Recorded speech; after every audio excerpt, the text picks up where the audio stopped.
നമ്മൾ ആലോചിക്കണം, നമ്മുടെ കൂട്ടത്തിൽ നിൽക്കുന്ന ആരുമാണ് നമ്മളെ ചതിക്കുന്നത്. എളുപ്പ പരിപാടികളെല്ലാവരും നോക്കുന്നത്.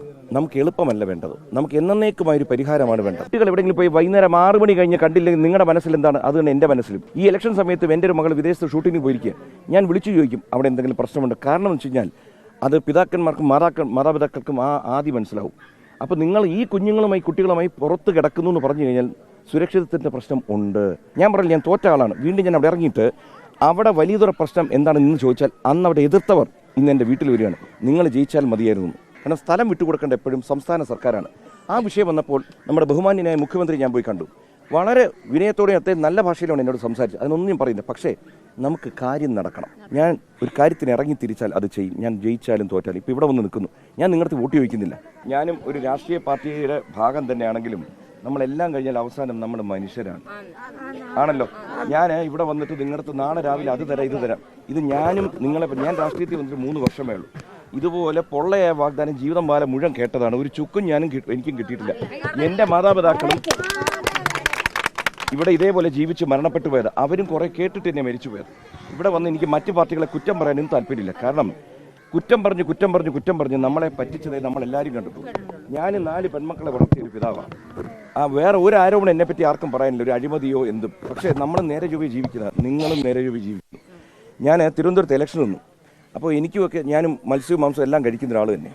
അപ്പോൾ എൻ്റെ വീട്ടിൽ ഏറ്റവും അടുപ്പമുള്ള 2 പേരെന്ന് വെച്ചാൽ സ്റ്റെല്ലയും വിമലയും, അതായത് വർഷങ്ങളായി മീൻ കൊണ്ട് തരുന്നവരാണ്. അപ്പോൾ എൻ്റെ അമ്മയ്ക്ക്, ഞങ്ങൾ 2 ആൺമക്കളാണ്, എൻ്റെ അമ്മയ്ക്ക് ഇവരെ മക്കളെ പോലെയാണ്. പറ്റിയാലൊന്ന് ഫോണൊന്ന് കട്ട് ചെയ്യാമോ പ്ലീസ്? അപ്പോൾ എന്ത് പറ്റും വെച്ചാൽ ഇവരെ നമ്മൾ 10-30 വർഷം മുമ്പ് ഇവരുടെ വീടുകളിൽ അന്ന് പോയിട്ടുണ്ട്. കാരണം അമ്മ പറയും അവിടെ പോകണം, എൻ്റെ അമ്മ പ്രായമുണ്ട്, നടക്കാൻ ബുദ്ധിമുട്ടാണ്. അവരുടെയൊക്കെ വീട്ടിൽ പോയിട്ട് ഈ അടുത്ത കാലത്ത് ഇലക്ഷൻ വന്നപ്പോഴും ഞാൻ വീണ്ടും ആ പ്രദേശത്ത് അവർ വീട്ടിൽ പോയപ്പോൾ 30 കൊല്ലം കഴിഞ്ഞൊരു സ്ഥലത്ത് ചെല്ലുമ്പോൾ പഴയതിനേക്കാൾ പരിതാപകരമായ അവസ്ഥയിലാണ് ജീവിക്കുന്നത് മത്സ്യത്തൊഴിലാളി. നിങ്ങൾ യോജിക്കും ആണേ.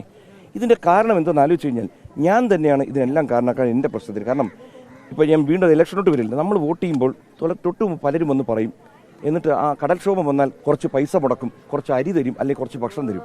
അത് താൽക്കാലികമായി ആ സമയത്ത് ഒരു സൂചിപ്പിക്കൽ മാത്രമാണ്. ഞാൻ ഈ പറയുന്നത് എനിക്ക് ഞാനല്ലേ, നിങ്ങൾ വോട്ട് ചെയ്താലും തോറ്റാലും, എന്നാൽ ശാശ്വതമായൊരു പരിഹാരത്തിന് ഇവരാരെങ്കിലും എന്തെങ്കിലും വെക്കുന്നുണ്ടോ? അപ്പോഴും പോലും നമ്മൾ ആലോചിക്കണം, നമ്മുടെ കൂട്ടത്തിൽ നിൽക്കുന്ന ആരുമാണ് നമ്മളെ ചതിക്കുന്നത്. ഇതെൻ്റെ അനുഭവം പറയുന്നത്. എനിക്ക് ഇലക്ഷൻ നിന്ന് തോറ്റ അനുഭവമുള്ള, എനിക്ക് തോറ്റാൽ ഒരു ബുദ്ധിമുട്ടില്ല. കാരണം തോറ്റ സ്ഥലത്ത് തിരുവനന്തപുരത്ത് വലിയതുറെ പറ്റി നിങ്ങൾക്ക് അറിയാമായിരിക്കും. പ്രധാനമന്ത്രി അന്ന് ഇലക്ഷൻ സമയത്ത് വന്നപ്പോൾ അവരുടെ നാട്ടുകാർ പറഞ്ഞിട്ട് അവരുടെ നിവേദനം കൊടുക്കുന്നു. സാധാരണ രാഷ്ട്രീയക്കാർക്ക് ഇത് കൊടുത്തു കഴിഞ്ഞാൽ വാങ്ങിക്കും, അത് ചവിട്ടുകൂട്ടേ പോവും. അപ്പോൾ കൊടുത്തല്ലോ എന്നുള്ളതാണ്. പക്ഷേ ഞാൻ ഇതേപോലെ കഷ്ടപ്പെട്ട് വളർന്ന ഒരാളായതുകൊണ്ട് അവിടെ പറഞ്ഞിട്ട് അദ്ദേഹം 2 ദിവസം, അതായത് അടുത്ത ദിവസം നിങ്ങൾക്കിതെല്ലാം തെളിവുണ്ട്, ഞാൻ ഇതിൻ്റെ വീഡിയോ ഇവിടെ തരാം. 2 മന്ത്രിമാരെ അങ്ങോട്ട് അയച്ചിട്ട് എന്താണ് യഥാർത്ഥ പ്രശ്നം. പക്ഷെ ആ പ്രശ്നം വരുമ്പോഴത്തേക്ക് ഈ 1 കോടി രൂപയോ 2 കോടി രൂപയോ തീരുന്നതായിരിക്കില്ല, 200 കോടിയോ 300 കോടിയോ ആയിരിക്കും. എന്തായാലും ശാശ്വതമായിട്ട് പരിഹാരം. അവിടുത്തെ വിഷയം എന്താണ്? വള്ളവുമായിട്ട് മഴക്കാലത്ത് ഇറങ്ങാൻ പറ്റില്ല, തിരയുടെ ഇത് മൂലം. അപ്പോൾ ഈ തിരയെ കുറയ്ക്കുന്ന സംവിധാനങ്ങൾ വേണം. പ്രകൃതിയോട് നമുക്ക് കളിക്കാൻ പറ്റില്ല. അത് നമ്മൾ ആദ്യം മനസ്സിലാക്കുക. പ്രകൃതിയുമായിട്ട് നമുക്ക് ചേർന്നുള്ള പദ്ധതികളെ ശരിയാക്കാൻ പറ്റൂ. ഇപ്പം തന്നെ പോൾ മുല്ലശ്ശേരി പിതാവുമായിട്ട് സംസാരിച്ചപ്പോഴും പറയുന്നത്, എളുപ്പ പരിപാടികളെല്ലാവരും നോക്കുന്നത്. നമുക്ക് എളുപ്പമല്ല വേണ്ടത്, നമുക്ക് എന്നേക്കുമായൊരു പരിഹാരമാണ് വേണ്ടത്. അതില്ല. ഇപ്പം തന്നെ ഫ്രീ വീടുകൾ കൊടുക്കാൻ പ്രൈം മിനിസ്റ്റേഴ്സ് ആവാസ് യോജന ഉണ്ട്. അതിനെപ്പറ്റി പറഞ്ഞപ്പോൾ ഭാഗികമായി തകർന്ന വീടുകൾ, പൂർണ്ണമായി തകർന്ന വീടുകൾ, കാലപ്പഴക്കം വന്ന വീടുകൾ, ഈ 3 വീടുകൾക്ക് തഹസിൽദാർ അല്ലെങ്കിൽ കളക്ടറിൻ്റെ റിപ്പോർട്ടുണ്ടെങ്കിൽ വീട് കൊടുക്കാം. ഇത് അന്ന് സംസാരിച്ച വിഷയമാണ് പറയുന്നത്. ഇതിനകത്ത് വീടല്ലേ, വീടരുത് അല്ല, മോള് പറഞ്ഞത് യോജിക്കുന്നു, അല്ല താങ്കൾ പറഞ്ഞതിന് മറുപടി ഇപ്പം തരാം.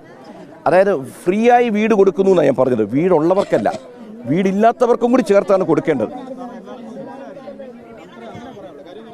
താങ്കൾ മുന്നോട്ട് വരൂ.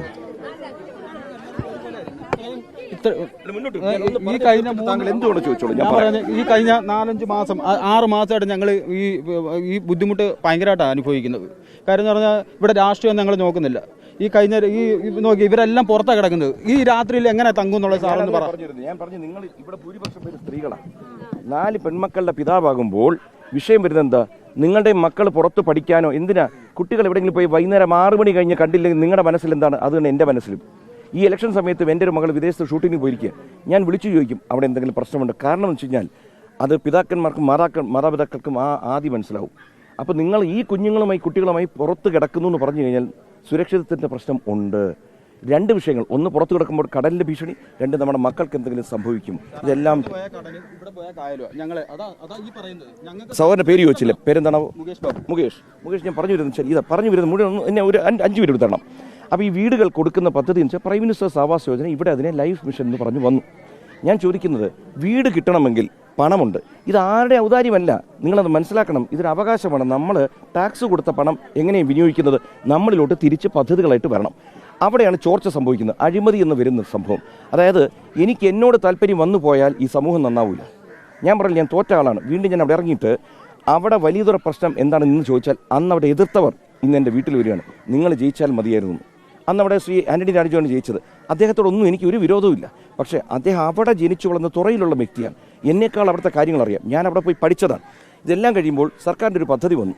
അവിടെ ഇവിടുത്തെ പോലെയല്ല, അവിടുത്തെ അവസ്ഥ നോക്കിയിട്ട് ഒരു മിനി ഫിഷിംഗ് ഹാർബറാണ് വേണ്ടത്. പൈസയ്ക്ക് കുറവില്ല. ആ മിനി ഫിഷിംഗ് ഹാർബറിനകത്ത് ഏതവസ്ഥയിലും കടലിൽ പോകാനും തിരിച്ചു വരാനും പറ്റണം. ഒന്ന് വന്നു കഴിയുമ്പോൾ ചിലർക്ക് പരിക്ക് പറ്റി വരാം, അവർക്കൊരു മിനി ഹോസ്പിറ്റൽ വേണം അവിടെ. ചൂടായ ഭക്ഷണം അങ്ങോട്ട് പോകുമ്പോഴും തിരിച്ചു വരുമ്പോഴും, അഥവാ മീൻ വരുമ്പോൾ വിറ്റ് പോകാൻ പറ്റിയില്ല ഒരു കോൾഡ് സ്റ്റോറേജ്, ഇതെല്ലാം കൂടെ ഉള്ളൊരു പദ്ധതിയാണ്. ഇതിന് സ്ഥലപരിമിതി വരും. കാരണം സ്ഥലം വിട്ടുകൊടുക്കേണ്ട എപ്പോഴും സംസ്ഥാന സർക്കാരാണ്. ആ വിഷയം വന്നപ്പോൾ നമ്മുടെ ബഹുമാന്യനായ മുഖ്യമന്ത്രി ഞാൻ പോയി കണ്ടു. വളരെ വിനയത്തോടെ അദ്ദേഹം നല്ല ഭാഷയിലാണ് എന്നോട് സംസാരിച്ചത്. അതിനൊന്നും ഞാൻ പറയുന്നത്. പക്ഷേ നമുക്ക് കാര്യം നടക്കണം. ഞാൻ എപ്പോഴും പറയുന്നത്, ഒരു നല്ലവനേക്കാൾ കാര്യം നടത്തുന്നതാണ് എനിക്കിഷ്ടം. വണ്ടി ഓടിക്കാൻ ഒരു ഡ്രൈവർ വേണമെന്ന് പറഞ്ഞാൽ ഡ്രൈവർ നല്ല പെരുമാറ്റമാണ് സാറേ, പക്ഷേ വണ്ടി ഓടിക്കാൻ അറിയില്ല എന്ന് പറഞ്ഞാൽ പറ്റില്ല. നമുക്ക് വണ്ടി ഓടിക്കാൻ അറിയുന്നവരെ വേണം. ഞാൻ എപ്പോഴും ഒരു കാര്യം നടത്താനായിട്ട് ഇറങ്ങുന്നത്. നടത്താൻ പലപ്പോഴും അധികാരങ്ങൾ നമുക്ക് വേണ്ടി വരും, പക്ഷേ അധികാരമില്ലാത്തവർക്കും പറ്റും എന്ന് തെളിയിക്കാൻ ഈഞ്ചക്കൽ ഫ്ലൈ ഓവറിനെ പറ്റി നിങ്ങൾ കേട്ട് കാണും. ചില കുറേയധികം തമാശകളും കളിയാക്കലുമായി വന്നു കാണും. ഞാൻ ഒരു കാര്യത്തിന് ഇറങ്ങി തിരിച്ചാൽ അത് ചെയ്യും. ഞാൻ ജയിച്ചാലും തോറ്റാലും. ഇപ്പോൾ ഇവിടെ വന്ന് നിൽക്കുന്നു, ഞാൻ നിങ്ങൾക്ക് വോട്ട് ചോദിക്കുന്നില്ല.